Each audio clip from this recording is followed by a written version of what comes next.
हम लगातार किसी न किसी तरह के शोर से घिरे हुए रहते हैं। यह हमारे शारीरिक और मानसिक स्वास्थ्य पर बोझ डाल सकता है। ऐसे में कुछ वक्त बिल्कुल चुप रहकर खुद के साथ बिताएं। यह आपके स्वास्थ्य के लिए फायदेमंद है।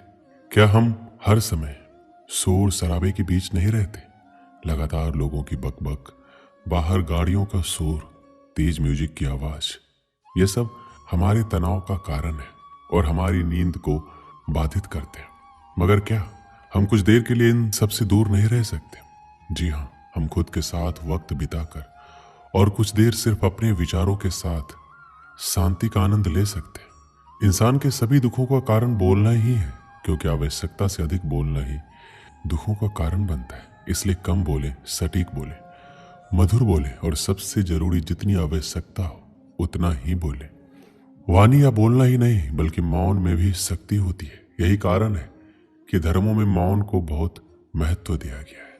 श्री कृष्ण कहते हैं, सेहत से मौन का गहरा संबंध है और इससे मानसिक शांति मिलती है। मौन से विचारों में एकाग्रता आती है और रचनात्मकता बढ़ती है। इसलिए जितने भी साधु संत या तपस्वी हुए, सबने मौन रहकर और ध्यान लगाकर ही संसार में गुट ज्ञानों को प्राप्त किया। हमारे जीवन में एक नहीं बल्कि बहुत सारे दुखों का कारण बोलना ही है, क्योंकि हमारी समस्या यही है कि हम चुप नहीं रह सकते। हमेशा कुछ ना कुछ बोलते ही रहते हैं और आपके बोलने के कारण ही आधे से ज्यादा दुख निर्मित होते हैं।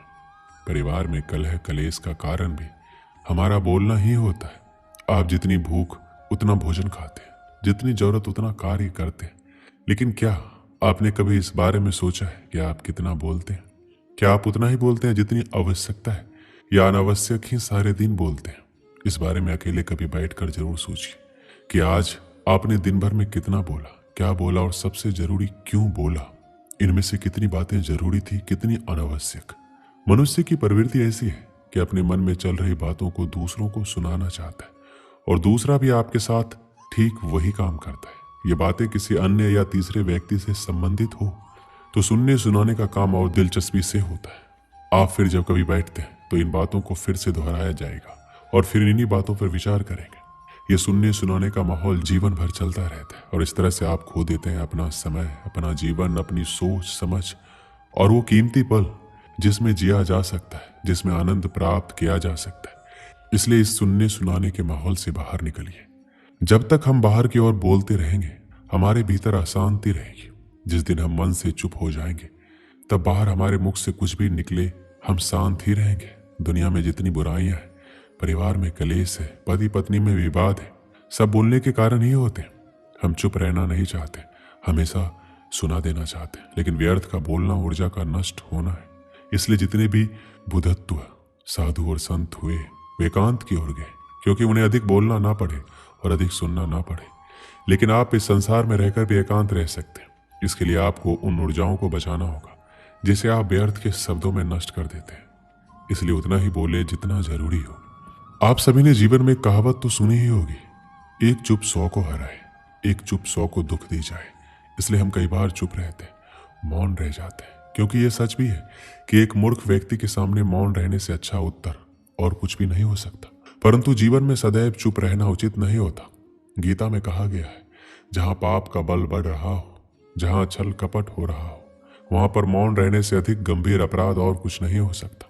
कभी कभी हम सबके जीवन में एक समस्या अवश्य होती है, हम किसी ताकतवर के समक्ष मौन हो जाते हैं। ऐसा क्यों?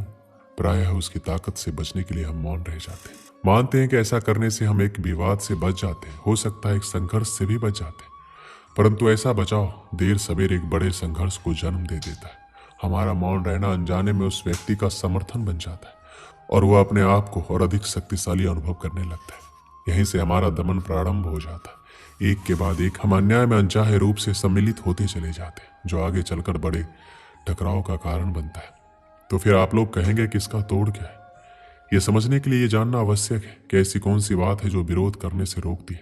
ये सामने वाले की शक्ति तो नहीं हो सकती, ये तो हमारा खुद का डर होता है जो हमें मौन रहने को विवश करता है। क्या हमारे मन से डर को निकालकर अन्याय का विरोध नहीं कर सकते? आखिर वह हमारा क्या और कितना बिगाड़ सकता है? जरा सोचिए, ऐसा करने से हमारा मन कितना मुक्त, कितना हल्का अनुभव करेगा।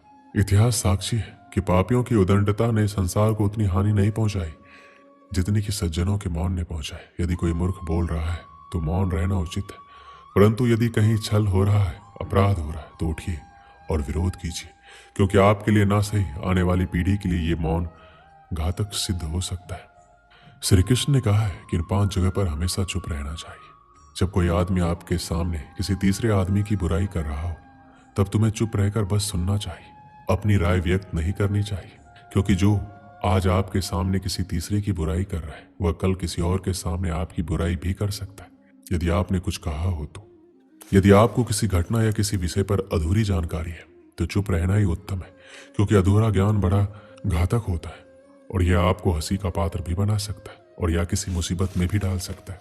यदि आपको लग रहा है कि कोई व्यक्ति आपकी भावना, दुख या परेशानी को शब्दों में नहीं समझ पा रहा है या वह आपको ध्यान से नहीं सुन पा रहा है, तो ऐसे व्यक्ति के सामने चुप रहना ही ठीक है, क्योंकि ऐसे लोगों को आपकी भावना या दुख से कोई मतलब नहीं होता। ऐसे लोगों को अपना राज बताकर आप पछताएंगे ही। जब कोई अपना या कोई सगा संबंधी आप पर क्रोध कर रहा हो, आपका अपमान कर रहा हो या घृणास्पद शब्द कह रहा हो, तो आपको उस वक्त चुप रहना चाहिए, ताकि सामने वाले का गुस्सा पूरी तरह से बाहर निकल जाए। आप यदि सही हैं तो आप कतई माफी ना मांगे और चुप रहकर सही समय का इंतजार करें। वह खुद ही आपसे माफी मांग लेगा या उसे अपनी गलती का एहसास हो जाएगा। एक समय की बात है, एक गांव में एक सफल व्यापारी रहता था। उसके पास एक अच्छी बड़ी दुकान थी और आमदनी भी इतनी थी कि गांव में सबसे ज्यादा अमीर वही था। हर आदमी उससे अच्छे से बात करता और वह लोगों की बहुत मदद भी करता था। वह दिन रात मेहनत और बाकी समय में पूजा पाठ भी करता, इसलिए बहुत से लोग इज्जत करते थे। पर उस व्यापारी की एक बुरी आदत थी, वह जल्दी गुस्से में आकर लोगों से भला बुरा कह देता था, जिससे गांव के बहुत से लोग उससे नाराज रहते। और जब वह नाराज लोगों को मनाने जाता तो वो लोग नहीं मानते, तो उसको और गुस्सा आ जाता, वह उसको और बुरा भला कह देता। फिर बाद में व्यापारी को बहुत बुरा लगता। एक बार गांव में एक बहुत ही ज्ञानी संत आए। कुछ ही दिनों में दूर दूर तक उनके ज्ञान के चर्चे होने लगे। यह बात व्यापारी तक पहुंची। वह दौड़कर संत से मिलने पहुंचा। व्यापारी ने संत की बहुत सेवा की और अपनी सारी समस्या बताई। संत ने व्यापारी से कहा, तुम बहुत सारे कागज के टुकड़े लो और पूरे गांव में फेंको, फिर मेरे पास आना। व्यापारी बिना सोचे समझे दिन भर कागज के छोटे छोटे टुकड़े पूरे गांव में फैला देता है और फिर संत के पास पहुंच जाता है।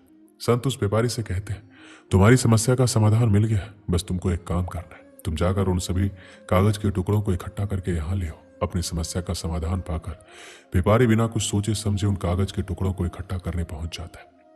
बहुत देर कोशिश करने के बाद व्यापारी को यह समझ आता है कि यह काम करना तो नामुमकिन है। दौड़कर संत के पास जाता है और कहता है, आपने जो काम दिया है वो असंभव है, मैं चाहकर भी पूरा नहीं कर सकता। संत मुस्कुराते हैं और कहते हैं, बेटा मैं भी यही कहना चाहता हूँ, किसी को कहे अपशब्द वापस नहीं आ सकते, इसलिए हमेशा सोच समझ कर बोलना चाहिए। आज के बाद तुम ये बात अपने मन में अच्छे से बिठा लो, चाहे कुछ भी हो जाए तुमको किसी को अपशब्द नहीं बोलना है। संत से प्राप्त इस ज्ञान से व्यापारी की आंखें खुल जाती है। वह दोबारा कभी किसी को गुस्से में कुछ बोलने वाला रहता है तो उसको कागज के टुकड़ों का उदाहरण याद आ जाता है। इस कहानी से हमें क्या सीख मिलती है कि कितनी भी मुश्किल क्यों ना हो, हमें किसी को अपशब्द नहीं बोलने चाहिए, क्योंकि अपशब्द से हुए नुकसान की भरपाई करना संभव नहीं है और किसी को गलत शब्दों से ठेस नहीं पहुंचाना चाहिए। दोस्तों,